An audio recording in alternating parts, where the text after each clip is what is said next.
Bienvenue, vous nous écoutez sur le www.radioalfayda.net. Alfayda, c'est la référence.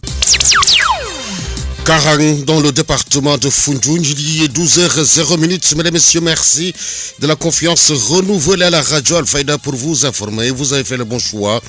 Si vous nous rejoignez dans l'actualité de ce vendredi 28 février 2025, nous sommes ensemble pour une demi-heure d'information sur Alfayda FM. C'est l'heure du journal. Voici le sommaire.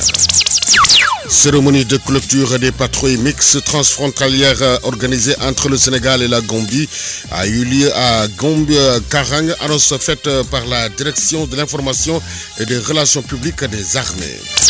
Atelier de concertation régionale pour la réforme du service public pour recueillir les avis des usagers des contribuables et restaurer la confiance entre les citoyens et l'administration. L'ancien député et maire des Agnam, Farbangom, figure influente de l'APR et proche de l'ex-président Sall, a été placé sous mandat de dépôt hier après son audition par les juges du pôle judiciaire financier.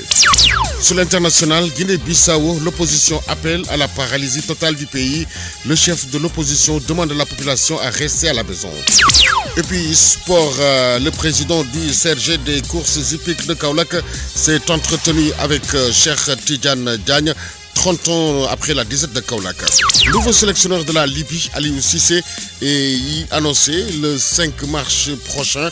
Le vice-président de la Fédération libyenne de football, Fawzi Djaouda, qui donne l'information, livre les détails du contrat de 2 ans fait par le technicien sénégalais. La revue des quotidiens, dernière note de ce journal. Mesdames et messieurs, gardez votre confort d'écoute. Le développement, c'est juste après ceci. Le journal Serigne Moussa Kane. Qui vous dit bonjour, Seydi Haj Libas Mbaye assure les opérations techniques. Je vous le disais en titre, les patrouilles mixtes transfrontalières organisées entre le Sénégal et la Gambie et qui ont permis de visiter plusieurs localités. La cérémonie de clôture de ces activités a eu lieu à Karang, à l'Université Djopi. La sécurisation des frontières, véritable combat des deux nations de la zone militaire numéro 3 et la zone de responsabilité du 2e bataillon d'infanterie de la Gambie. Une patrouille mixte qui a pris fin ce jeudi dans la commune de Karang. Le colonel Djoumassou, commandant de la zone militaire numéro 3, revient sur le bilan. Les forces de défense et de sécurité, non seulement elles ont participé, mais elles ont fait montre d'engagement et de professionnalisme. Et tout s'est fait dans une ambiance de fraternité totale. C'est ce qui fait que le bilan aujourd'hui, il est très appréciable. Je peux vous affirmer que nous avons pu avoir des résultats, des informations, des renseignements et parfois des preuves sur un certain nombre, en tout cas, de préoccupations que nous n'avions jamais imaginées par le passé. Le concept armée-nation est bien magnifié par les populations des deux pays concernés. Et pourquoi ce bilan positif? Parce que j'ai cité les plus hautes autorités des deux pays, j'ai cité les différents commandements, j'ai cité les forces de défense et de sécurité. L'autre point, ce sont les populations qui vivent au niveau de la frontalière. Nous avons eu le bilan parce que nous avons fait de ces populations notre cible, notre priorité. Cette fois-ci, particulièrement, nous avons beaucoup fait de proximité, d'échanges avec les populations à travers toutes leurs couches. Les maires, les chefs de village, les imams, les jeunes, tout le monde. Une ville stratégique, Karang, entre la frontière Sénégal et la Gambie. Le maire de cette commune salue l'engagement et la détermination des forces de défense et de sécurité des deux pays. Ces 3 jours d'opération conjointe ont une fois de plus démontré la force de notre coopération, la solidarité de nos engagements et l'unité qui existe entre nos deux nations. Au-delà de la sécurisation de nos frontières, cette patrouille mixte symbolise un partenariat stratégique et une confiance mutuelle indispensable pour garantir la paix et la stabilité dans notre espace transfrontalier. Les 25, 26 et 27 ont marqué les 3 jours de patrouille mixte entre la zone militaire numéro 3 et la 2e bataillon d'infanterie gambien dans le cadre de la surveillance des frontières où les pratiques des personnes mal intentionnées sont toujours notées. Lors de ces 3 jours, le concept armée-nation a été une préoccupation majeure des deux pays. 3 jours de patrouille mixte à l'une Badara Diop, un bilan positif d'après le colonel Djoumassou, commandant de la zone militaire numéro 3. Le concept armée-nation, un des piliers fondamentaux pour réussir à détecter les personnes mal intentionnées et l'implication des frères d'armes a beaucoup contribué à cette patrouille mixte. Il est interrogé par Aline Badara Diop. Les différents commandements des forces de défense et de sécurité ont mis à notre disposition des moyens conséquents pour qu'on puisse en venir là. Si vous regardez les forces de défense et de sécurité dans leur diversité, dans leur grand nombre, membres qui ont eu à participer pendant 3 jours du 25 au 27. Et certainement, vous allez penser aux moyens conséquents qui sont nécessaires pour dérouler cette activité. Sans compter la phase de planification. Donc je tiens à témoigner que nos autorités ont mis à nos dispositions des moyens suffisants pour pouvoir faire le travail correctement. Donc voilà ce qui fait que si par le passé il y avait certaines parties de la zone frontalière qui étaient un peu réticentes, cette fois-ci elles ont commencé à venir vers nous. Donc les populations, une bonne partie en tout cas, a commencé à s'approprier cette mission. Maintenant, naturellement, il va toujours rester une petite minorité qui vit de cette situation d'antan, qui tire des avantages personnels par rapport à cette situation. Cette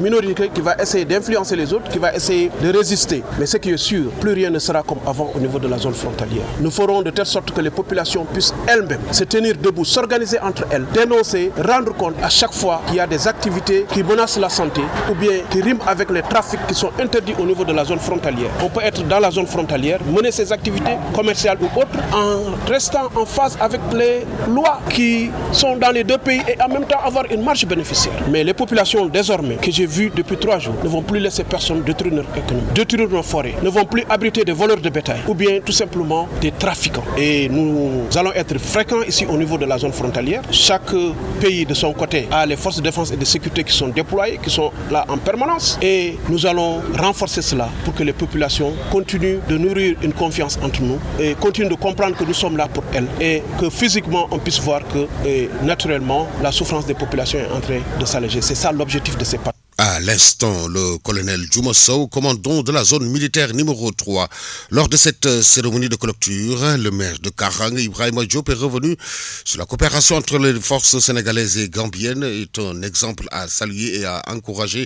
Il est interrogé par Alil Badara Diop. Aujourd'hui, permettez-moi surtout de rendre un hommage appuyé à nos forces de défense et de sécurité. Ces hommes et ces femmes qui, chaque jour, veillent sur nous, souvent au péril de leur vie. Vous êtes le rempart qui protège nos familles, nos biens et notre souveraineté. Vous êtes les gardiens infatigables de la paix, ceux qui affrontent l'adversité avec courage et détermination. Votre engagement, votre discipline et votre dévouement sont une source d'inspiration pour nous tous ici présents. Nous savons que vos missions sont éprouvantes, que vos sacrifices sont immenses. Derrière chaque uniforme se cache un père, une mère, un fils ou une fille qui accepte de mettre sa vie en jeu pour assurer la sécurité de milliers de citoyens. C'est pourquoi aujourd'hui, nous vous disons merci. Merci pour votre bravoure. Merci pour votre loyauté. Merci pour cet amour incommensurable que vous portez à notre nation. À travers cette patrouille mixte, vous avez encore une fois démontré que la sécurité est un travail d'équipe, qu'elle ne connaît ni frontières ni barrières. La coopération entre les forces sénégalaises et gambiennes est un exemple à saluer et à encourager. Ensemble, nous avons le devoir de préserver cette harmonie, de renforcer les liens et de consolider ces efforts communs pour que nos peuples vivent en paix et en sécurité. En tant que maire de la commune de Karang-Pos, ville frontalière avec la Gambie, je tiens à vous assurer du soutien indéfectible de la municipalité dans toutes les initiatives visant à renforcer votre action. Car nous savons que le développement ne peut exister sans sécurité et la sécurité ne peut être assurée sans ces forces bien équipées, bien formées et bien soutenues. Que cette cérémonie de clôture ne soit pas seulement un événement de fin de mission, mais le point de départ d'un engagement renouvelé, d'une vigilance accrue et d'une coopération encore plus forte entre nos nations. À nos vaillantes forces de défense et de sécurité, je rends vibrant hommage. Que Dieu vous protège et vous accompagne dans vos missions. Vive nos forces de défense et de sécurité. Vive la coopération sénégalo-gambienne. Vive la paix dans la prospérité. Je vous remercie de votre aimable attention. Cérémonie de clôture des patrouilles mixtes transfrontalières organisée entre le Sénégal et la Gambie. Je vous le disais en titre, atelier de concertation régionale pour la réforme du service public tenu au conseil départemental de Kaolack, dont l'objectif est de recueillir les avis et les recommandations des citoyens. Samba Diop, consultant, revient sur l'importance de ces activités. Ces consultations sont très importantes. C'est une décision du chef de l'État de demander à tous les ministres de faire des consultations sectorielles pour bien adresser les problèmes auxquels les populations sont confrontées. C'est dans ce cadre que le ministère de la fonction publique, M. Olivier Boukal, a engagé ces concertations au niveau de toutes les régions du Sénégal pour permettre aux citoyens de dire ce qu'ils pensent de l'administration, de son organisation, de son fonctionnement et la qualité des services qui nous sont rendus. Alors l'objectif, c'est de pouvoir, à l'issue de ces concertations, de faire un rapport général sur le service public et de préparer un agenda national de réforme de l'administration. À Kaolack, nous avons enregistré une moisson extrêmement importante de contributions, d'observations, de critiques et de recommandations. Comme nous allons le faire dans toutes les régions, ces contributions seront analysées, exploitées et prises en compte dans les réformes qui vont venir. C'était en présence du chef de l'exécutif régional de Kaolack, Mohamedou Mokhtar Ouatt, recueillir les avis des usagers et des contribuables sur le service public pour restaurer durablement la confiance entre les citoyens et l'administration. Je commencerai d'abord par louer la démarche de M. le ministre de la fonction publique qui a voulu associer le niveau territorial dans la réflexion portant sur la réforme du service public d'une manière générale. Il faut dire que nous avions notre mot à dire et du point de vue de l'exercice auquel nous nous sommes prêtés ce matin, ce que j'ai surtout apprécié, c'est qu'on a davantage écouté et donné la parole aux usagers du service public à travers les organisations de la société civile, mais également à travers d'autres personnes qui avant cela étaient dans l'anonymat le plus total. Ce qu'il faut retenir à l'issue, c'est qu'il y a eu des récriminations, il y a eu des critiques qui ont été formulées. Ce sont des critiques qui partent en fait d'une perception que les usagers ont des prestations qui sont offertes par l'administration d'une manière générale. Et partant donc de ces critiques, ce qu'on a compris et ce que veulent aujourd'hui les usagers, c'est qu'on puisse davantage mettre l'accent sur l'accueil au niveau donc de nos services. Cela est important parce qu'il appartient à tout agent qui se prend comme étant un serviteur de faire preuve d'humilité et de se détacher donc de toute considération d'arrogance ou de condescendance dans sa manière de servir.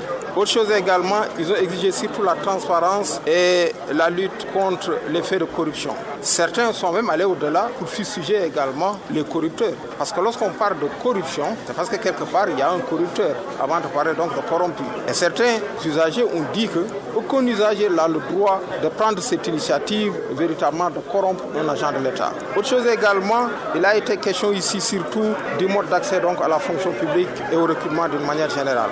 D'aucuns ont dénoncé également le clientélisme et les considérations partisanes qui pourraient en fait encadrer l'accès à la fonction publique. Et sous ce rapport, ils ont demandé que davantage que l'on fasse preuve dans la transparence pour ce qui est de l'accès donc à la fonction publique.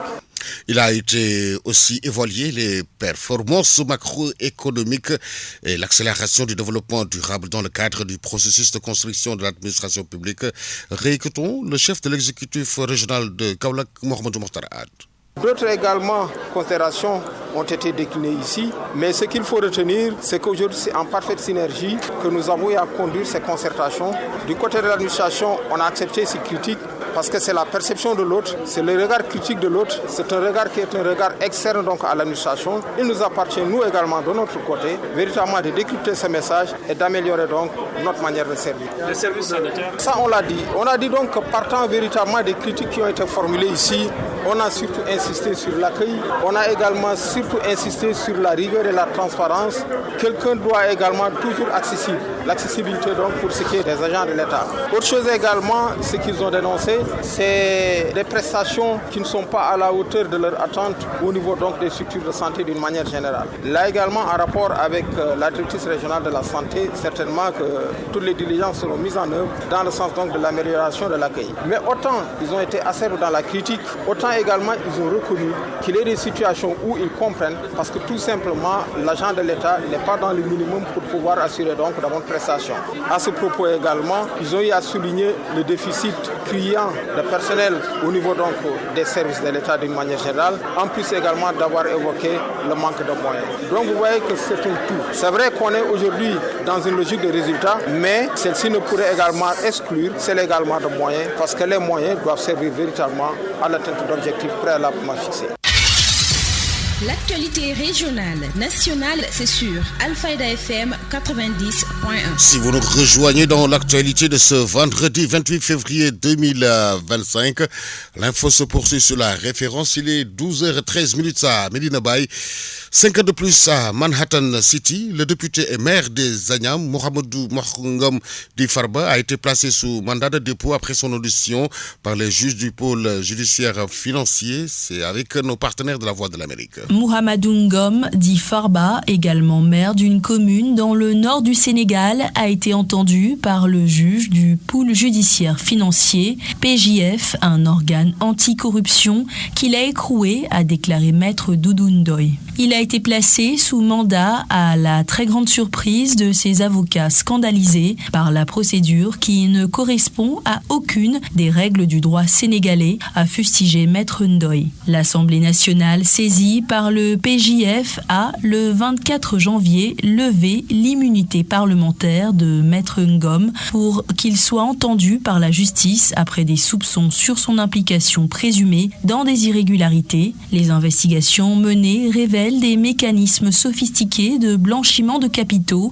par le biais de sociétés écrans qui auraient été utilisées pour des transactions suspectes d'une valeur estimée à plus de 125 milliards de francs CFA, a affirmé le parquet du PJF le 12 janvier. L'entourage du député dénonce l'exécution d'une commande politique par la justice. Selon son avocat, Maître Ndoye, aucune des règles du droit de procédure pénale qui protège les citoyens n'a été respectée et le pôle des avocats vont se battre pour montrer au monde les grandes irrégularités qui ont gouverné cette procédure. Du monde qui tient aux droits de l'homme et aux libertés, je voudrais dire au nom de mes confrères avocats du Sénégal, de Paris, de Montpellier et de toutes les villes du monde qui tiennent aux libertés et au respect du droit, qu'aujourd'hui, nous sommes tous en état de choc. Nous avons reçu un coup d'épée qui, de notre point de vue, ne respecte aucune des règles du droit de procédure pénale qui protège les citoyens, qui protégeait jusqu'à ce jour notre client Mohamedou Farba Ngom. Nous allons nous battre, nous parviendrons, et je dis bien nous parviendrons, à montrer au monde entier les grandes irrégularités qui ont gouverné cette procédure jusqu'à l'emprisonnement de Farba Ngom. Et si Dieu le veut, vous le verrez à nouveau libre. Monsieur Mohamedou Farba Ngom est placé sous mandat de dépôt pour des faits qui n'ont pas été énoncés, pour des faits encore mal établis, pour ne pas dire non établis, sous des accusations qui n'avaient pour but que de le mettre en prison. Et pourquoi ça a pris autant de temps alors? Le temps relève du temps de justice, ce n'est pas le plus important. Le plus important est qu'au moment où je vous parle, Mohamedou Farba Ngom est dirigé vers la prison sur une accusation qui ne tient pas, sur une procédure qui ne respecte pas ses droits. Et nous-mêmes avocats, dans notre unanimité, avocats de Paris, avocats de Montpellier, avocats de toutes les villes du monde, avocats du Sénégal, nous disons que la bataille ne fait que commencer. Je ne rentre pas dans les droits bafoués. C'est un travail compliqué. Je ne rentre pas dans les droits bafoués. Je ne rentre pas dans les chefs d'inculpation. C'est un débat que nous avons tenu avec les juges pendant plus de 3 heures. Le temps relève du temps de la justice, abrogation de la loi d'amnistie. L'ancien porte-parole du PDS sur cette question qui continue de diviser la classe politique sénégalaise, Tafsir Choy, est monté au créneau pour exprimer sa position. Cette conférence de presse à laquelle nous vous avons convié se tient dans un contexte particulier, marqué par des changements importants au plan politique et institutionnel dans notre pays. Elle se tient également dans un contexte marqué par des difficultés énormes au plan social, économique, budgétaire et financier, confirmées par le dernier rapport de la Cour des comptes sur la situation des finances publiques de notre pays. Jamais notre pays n'a connu une dégradation aussi marquante et frappante de nos comptes publics. Le cadre macroéconomique s'est dégradé avec ses conséquences sur la vie quotidienne des Sénégalais. Le déficit se creuse et la dette a atteint des proportions inquiétantes et continue d'augmenter de façon vertigineuse. Les agents économiques traversent des situations difficiles. Si l'État central se dit contraint et fait face à des marges de manœuvre budgétaires, financières quasi inexistantes et une demande sociale prégnante et croissante, les ménages croulent sous le poids de la dette et vivent les conséquences d'une érosion continue de leur pouvoir d'achat, d'une flambée en continu des prix des denrées de première nécessité et du loyer, et vivent également dans un environnement où le taux de dépendance demeure très élevé. Quant aux entreprises, elles se chargent, font face à une pression fiscale asphyxiante et un endettement croissant et vivent de plein fouet les conséquences des difficultés des ménages et les crises multiformes au plan international. Les grèves et les dépôts de préavis de grève des syndicats, notés actuellement, en disent long. Les travailleurs font l'objet de licenciements souvent abusifs par milliers et les hommes d'affaires qui étaient censés trouver des moyens pour relancer l'économie et créer de la richesse se trouvent pour quelques-uns d'entre eux en prison ou fait des va-et-vient au niveau des tribunaux. Dans ce contexte difficile, il s'agit de réfléchir et de se pencher sur des solutions. C'est pourquoi nous invitons le gouvernement à trouver des solutions pour arriver à bout des problèmes et de maintenir la stabilité de notre pays. Les Sénégalais sont fatigués et ont besoin de sérénité, de paix et de stabilité pour mener à bien leurs activités. Sur le rapport de la Cour des comptes qui a suscité beaucoup de polémiques et a causé beaucoup de tort à notre pays avec une dégradation de la qualité de sa signature, Tafsir Choy faisait face à la presse.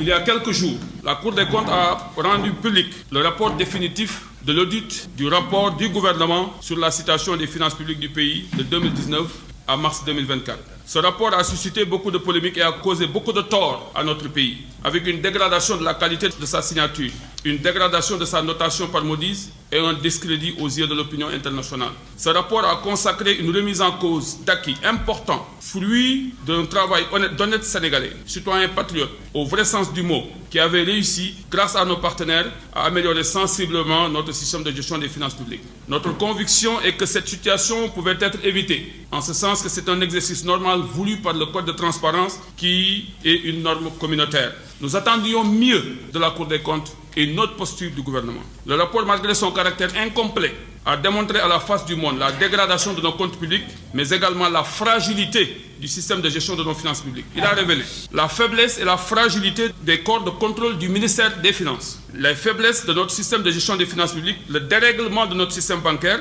et la faiblesse de la BCEAO et de son système de contrôle des établissements bancaires. C'est dramatique ce que nous avons vécu.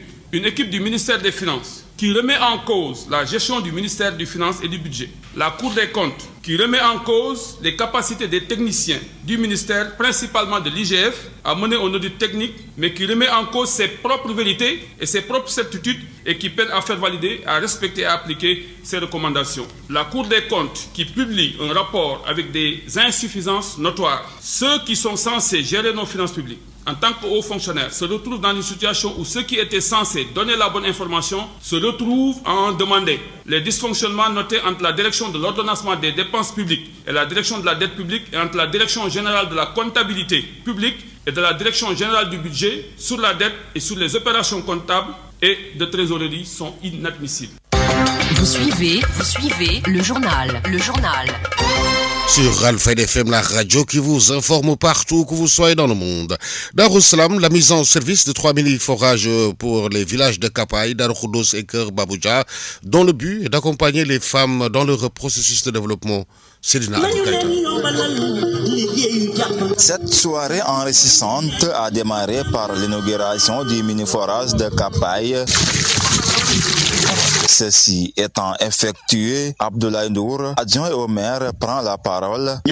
Comme promis, nous sommes venus pour la mise en service du mini-forage pour les femmes. Donc, votre seule préoccupation, c'est la réussite. Une satisfaction pour les habitants. Nous sommes très contents. Nous allons travailler pour réussir.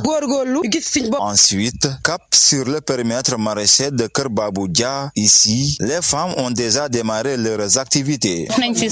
Nous avons cultivé du piment, de l'aubergine, de l'oignon, entre autres. Et vraiment, nous commençons à avoir des rendements.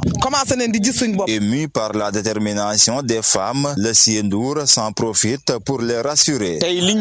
Nous étions venus pour une inauguration, mais à notre grande surprise, nous vous avons trouvé en pleine activité. Il vous reste une formation et plus d'accompagnement. Nous allons en parler avec le maire. Après Keur Babouja, la délégation dirigée par l'adjoint au maire passe à la 3e étape. Nous sommes à Darou Khoudoss. Il faut démarrer vos activités. Nous sommes engagés à combler tout ce qui manque. Dans ce village, les populations promettent d'avoir le meilleur périmètre maraîcher. Nous devrons faire de notre mieux pour que notre périmètre maraîcher soit parmi ceux qui ont les meilleurs rendements. Nyorodirib, Seydina Aliou Keïta pour la radio Alfayda FM. L'adjoint au maire Abdoulaye Ndour a profité de l'occasion pour revenir sur l'origine de ce programme, inciter les femmes à l'unité et le travail avant d'inviter les hommes à apporter un coup de main. Il est interrogé par Seydina Lungaïta.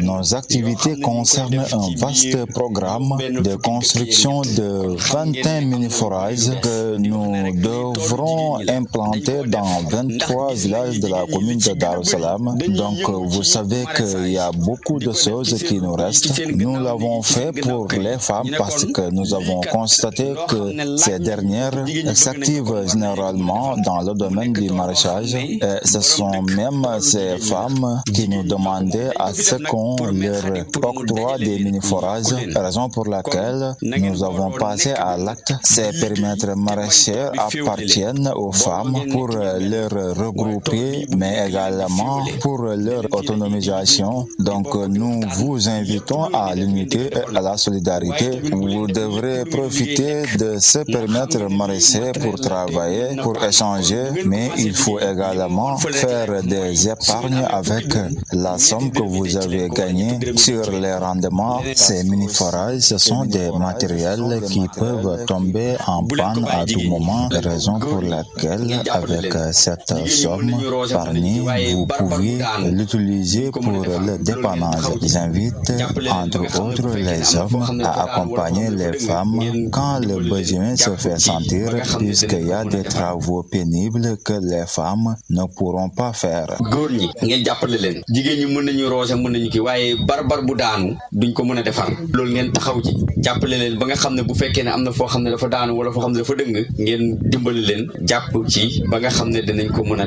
L'actualité sur Alfayda FM. Après demain, dimanche 2 mars, le Sénégal déclarait en 2020 son premier cas de coronavirus. Le début d'une période durement vécue par les populations avec son lourd bilan de personnes décédées. Dans ce papier rappel, Ndeye Fatou Cissé nous plonge dans les dates qui ont marqué la pandémie au Sénégal.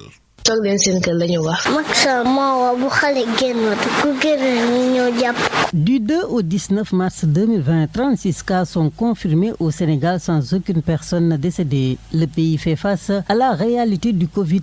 Les Sénégalais appelés au respect des mesures barrières sont contraints de rester chez eux. Le gouvernement, à travers le ministère de la Santé, communiquait alors dans un bulletin quotidien diffusé en direct les nombres de cas positifs, les guérisons et les personnes sous traitement dans un souci de proximité avec les populations. Le premier décès est enregistré le 31 mars 2020. Afin de lutter contre la pandémie, la compagnie Air Sénégal annule ses vols régionaux et internationaux à compter du vendredi 20 mars 2020. Le 14 mars 2020, le président Macky Sall annonce la fermeture des écoles, l'interdiction des manifestations publiques, l'annulation des manifestations prévues le 4 avril pour les 60 ans de l'indépendance du Sénégal. Et le 23 mars, l'état d'urgence est décrété sur toute l'étendue du territoire national. Ce soir, mes chers compatriotes, et je vous le dis avec solennité, l'heure est grave. Une mesure qui sera prolongée pour une durée de 30 jours le 3 avril. Le 19 avril, le gouvernement impose le port obligatoire de masques dans les services publics et privés, les commerces et les transports. Le 3 mai 2020, l'état d'urgence est à nouveau prolongé jusqu'au 2 juin 2020. Et le 11 mai 2020, le chef de l'État annonce une série d'assouplissements des conditions de l'état d'urgence. Les horaires du couvre-feu initialement prévus de 20h à 6h du matin sont réaménagés de 21h à 5h du matin. Les lieux de culte sont à nouveau ouverts, de même que les marchés urbains et les marchés hebdomadaires dans le respect des mesures de distanciation et des mesures barrières, notamment le port obligatoire de masques. Le 1er juin, le retour à l'école pour les classes d'examen prévu le 2 juin est annulé. La décision a été prise à la suite de la découverte de cas de Covid dans le personnel enseignant de Ziguinchor en Casamance. Le 4 juin, le gouvernement lève l'interdiction du transport interurbain et réduit la durée du couvre-feu qui de 21h à 5h du matin passe de 23h à 5h. En novembre 2022, près de 1 740 000 personnes, soit 10% de la population, ont été vaccinées. Le Sénégal, en signant signalant le 2 mars 2020 son premier cas de coronavirus, devenait ainsi le 4e pays africain à confirmer le virus. Malgré les actions salutaires du personnel sanitaire, le pays entre 2020 et 2023 compte au total 89 050 cas, dont 1971 décès. Dans le monde, la pandémie de Covid-19 a mis sous tension l'ensemble des systèmes de santé. Au Sénégal, les professionnels conscients des nombreux défis plaident aujourd'hui pour l'adoption et le renforcement de capacités et la formation continue, le tout dans un système de santé performant afin que le pays à l'ère de la modernisation puisse parer à toute éventualité. Actualité internationale. Sur l'international Guinée-Bissau, l'opposition appelle à la paralysie totale du pays. Le chef de l'opposition demande à la population à rester à la maison. C'est une série de brèves réalisées par nos partenaires de la Voix de l'Amérique. L'opposition Guinée-Bissau a appelé à la paralysie totale du pays, jour où, selon elle, le mandat du président Umaro Sissoko Embalo devrait prendre fin 5 ans après sa prestation de serment. L'opposition menée par l'ex-premier ministre Domingos Simoes Pereira considère que le mandat de M. Embalo arrive à échéance jeudi. Un important dispositif de maintien de l'ordre a été déployé mercredi soir sur les points stratégiques de la capitale, a constaté un journaliste de l'AFP. Actualité internationale. Au Niger, 16 villageois ont été tués entre le 22 et le 25 février dans 2 attaques de bandits armés ayant visé des villages de la région de Dosso, dans le sud-ouest du pays, près du Nigeria et du Bénin, a annoncé la radio d'État. Dans la nuit du 22 au 23 février à Makani, les assaillants, après avoir rassemblé les villageois, ont ouvert le feu, tuant sur place 14 personnes et blessant 3 autres, précise un reportage de la radio nigérienne, ajoutant qu'une cinquantaine de maisons, boutiques et greniers ont également été incendiés. Actualité internationale. Plusieurs membres du Conseil de sécurité de l'ONU se sont inquiétés de la création d'un gouvernement parallèle par les paramilitaires au Soudan, tandis que le Kenya, mis en cause par le gouvernement soudanais, a démenti avoir reconnu toute entité. Le respect de l'unité et de l'intégrité territoriale du Soudan sera nécessaire pour une fin durable de cette guerre, a renchéri l'ambassadrice britannique Barbara Woodward, disant partager la profonde inquiétude du secrétaire général de l'ONU sur ce développement. Ni le président William Ruto ni le gouvernement du Kenya n'ont reconnu une quelconque entité indépendante au Soudan ou ailleurs. Actualité internationale. La justice internationale n'a pas permis d'endiguer 3 décennies d'atrocités dans l'est de la République démocratique du Congo, a admis mercredi Kinshasa, le procureur de la Cour pénale internationale, qui soutient l'idée avancée par Kinshasa d'un tribunal spécial pour ces crimes. Dans un entretien à l'AFP en marge d'une visite à Kinshasa, le procureur Karim Khan s'est dit extrêmement inquiet de l'escalade des violences dans l'Est, où la CPI enquête sur des crimes commis depuis janvier 2022 et se focalise actuellement sur les rapports horribles qui arrivent de l'Est. Actualité internationale.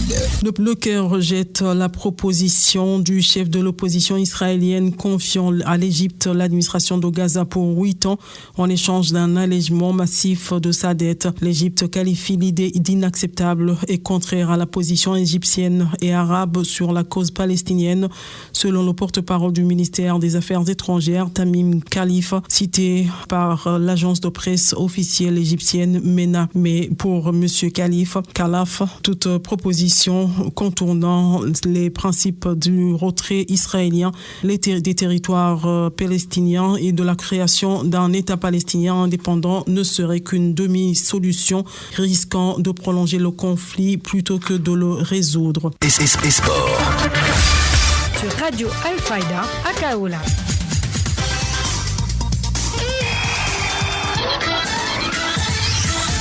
Une page sportive que nous ouvrons à Kaolack avec le président de la Ligue de la course épique Kaolack. 30 ans après, le président de la Ligue Alassane Ndiaye revient sur la journée qui a été organisée à Kaolack lors de la 9e journée de l'élevage. Objectif et perspective à venir, il est interrogé par Cheikh Tidiane Diagne. Féliciter la population de la région de Kaolack d'avoir répondu à l'appel et d'avoir participé à la réussite de cette journée-là. Comme nous le savions tous, depuis plus de 30 ans, la région de Kaolack n'a pas organisé de course. Donc notre seul défi, c'était de faire renaître cette discipline-là dans la région et on l'a réussi aujourd'hui. Sur le plan organisationnel, sur le plan des infrastructures et tout, on a réussi cette journée-là. Pour cela, notre objectif, c'est d'organiser au moins une fois par an dans la région. Et sur ce, nous comptons sur les autorités administratives pour nous appuyer sur le plan infrastructurel pour qu'on puisse avoir un hippodrome digne de son nom pour faire courir les chevaux. Sur ce aussi, nous remercions M. Lamine Diop, qui est le président national du CNG, qui nous a beaucoup aidé et qui est un natif de Kaolack. Nous remercions aussi M. le maire Serigne Mboup, qui nous a beaucoup aidé sur le plan matériel et sur le plan financier. Nous remercions aussi M. Fallou Kébé, qui est le président de l'AS Saloum, et je remercie aussi les membres du bureau du CRG, plus particulièrement le docteur Khardiouf, qui nous a beaucoup aidé. Vraiment, nous ne cesserons jamais de le remercier pour la réussite de cette belle journée-là. Retour chez nous pour parler de l'équipe type de la phase aller dominée par l'US Gorée et Walidan. Djarafet Teungueth FC se contente d'une place pour la Ligue 2, l'équipe type de la phase aller avec une forte représentation de l'AS Douane avec 4 joueurs talonnés par les Ziguinchorois de SMI avec 2 représentants, Stade Mbour, Étoile Lusitana, Djambar et AS Bambey, chacun un joueur. Football en Europe Ligue 1, 24e journée en France, Monaco reçoit Reims ce soir à 19h45. En Espagne, 26e journée Liga espagnole, Valladolid reçoit Las Palmas à 20h. En Allemagne, 24e journée Bundesliga, Stuttgart reçoit Bayern Munich à 19h30. 27e journée Calcio italien, Fiorentina reçoit Lecce à 19h45. En Arabie Saoudite, 23e journée Saudi Pro, Al Roba reçoit Al Nasr à 19h. Al Hilal reçoit Al Ahli, Al Shabab joue Damak FC à 19h. Ça n'est tout pour cette page sportive. Tout de suite, la revue des quotidiens. La revue de presse. L'Obs place le soleil sur le quotidien Walf le matin. La presse du jour lue et parcourue en 2 minutes 40 par Naïfatou Sissé. La revue des titres à la une des quotidiens sénégalais paru ce matin que nous ouvrons avec l'Indépendant, le journal à la rencontre tripartite gouvernement, syndicat, patronat, de souligner ce vendredi la main tendue du Premier ministre au syndicat vers une signature d'un pacte de stabilité sociale avant le 1er mai. Avance le journal. Enquête d'impact social, titre Sud Quotidien. Sonko appelle à un sursaut, note l'éveil. Il faut que chacun fasse un effort, sinon on va vers la banqueroute. À la une du quotidien Yor, le PM Ousmane Sonko qui prône, je cite, un nouveau contrat social. Le parler cache de Sonko qui lance un appel à un sursaut patriotique, titre Rewmi Quotidien. Dans le même journal, les propos de l'ancien président Macky Sall en direction du président Diomaye et de son premier ministre. Rien ne m'empêche d'aller au Sénégal. Tout cela est ridicule. À la une de Source A, le président Sall sur le rapport de la Cour des comptes qu'il accuse de falsification des chiffres des finances publiques. Macky dément la falsification des données sur la dette. C'est impossible parce que la dette dans le cadre bilatéral passe par la BCEAO, déclare à la une de l'Informateur l'ancien président. Accusation du gouvernement contre l'ancien chef d'État. Macky apporte une cinglante réplique au tandem Sonko-Diomaye. Barassa une la tribune. Pendant ce temps à Dakar, les déboires judiciaires de son compagnon, en l'occurrence le député maire Farba Ngom. Son placement sous mandat de dépôt hier sans surprise, dit critique. Farba Ngom en prison de 125 à 31 milliards de francs CFA. Tahirou Sarr convoqué ce vendredi mentionne l'évidence dans les secrets de la procédure, titre Libération. Mandat de dépôt pour Farba. La commande du chef livrée, s'interroge le public.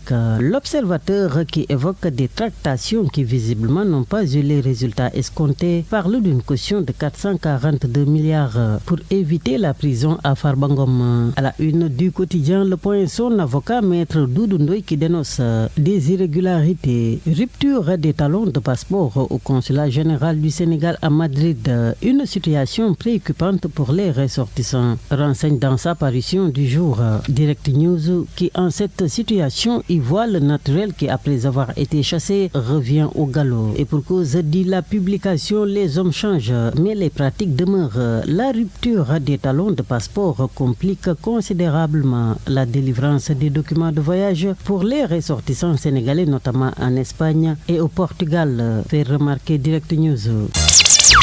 C'est la fin de cette édition, une mise en onde de CDH Libas Baye. La rédaction en chef a été assurée par Naïfatou Sissé. Et devant ce micro, Serigne Moussa Khan. L'info revient dans moins de 22 minutes.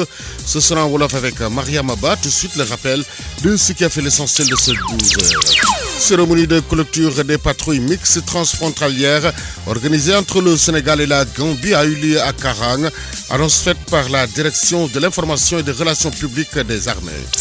Atelier de concertation régionale pour la réforme du service public pour recueillir les avis des usagers et des contribuables et restaurer la confiance entre les citoyens et l'administration.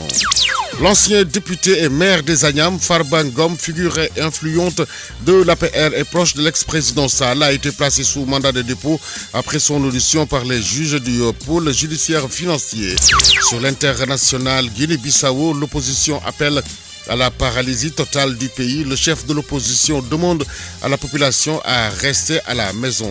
Et puis sport, le président du CRG de course du pic de Kaolack, Alassane Ndiaye, s'est entretenu avec Cheikh Tidiane Diagne, 30 ans après la disette de Kaolack. La revue des quotidiens, dernière note de ce journal. Mesdames et messieurs, merci de nous avoir accueillis chez vous. Excellente suite de programme sur la 90.1. Le journal Serigne Moussa Kane.